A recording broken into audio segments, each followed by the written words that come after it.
নমস্কাৰ সকলোকে নতুন এটা ভিডিঅ'লৈ পুৱাৰ উদালি আকৌ আপোনালোকৰ মাজলৈ আহিলো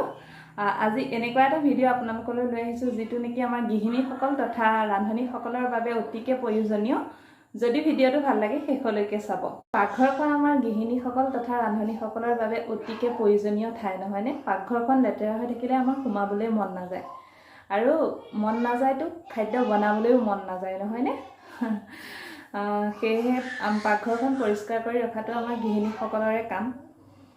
পাকঘৰখন পৰিষ্কাৰ হৈ থাকিলে আমাৰ খাদ্য পাতিও বৰ সুন্দৰ আৰু সুস্বাদু হয় লগতে বনাইও ভাল লাগে পাকঘৰৰ লগত আমাৰ স্বাস্থ্য লগতে ৰুচিৰ সংযোগ আছে নহয় যদিও আমি পাকঘৰখন পৰিষ্কাৰ পৰিচ্ছন্নতাৰে ৰাখো তাৰ মাজতে আমি কিছু কাম আমাৰ চকুত নপৰে যিবোৰ নেকি অতি যত্ন কৰা প্ৰয়োজন যেনে ধৰক গেছৰ বাৰ্ণাৰ তথা গেছৰ চৌকা লেতেৰা হোৱা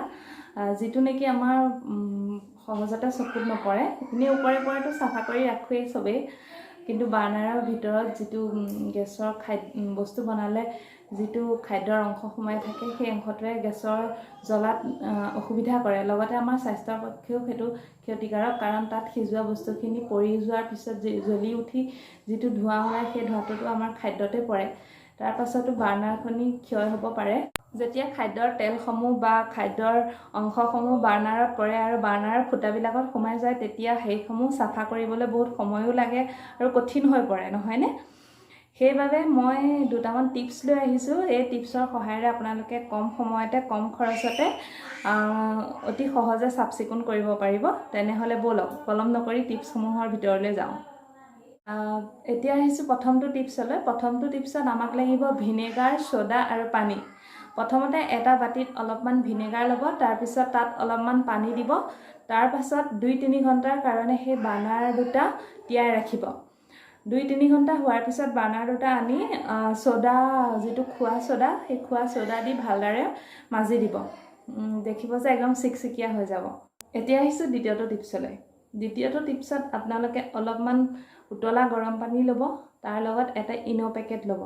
ইনো পেকেটটো উতলা গৰম পানীখিনিত দি বাৰ্ণাৰ দুটা 15-20 মিনিট সময়ৰ কাৰণে জুবুৰিয়াই ৰাখি দিব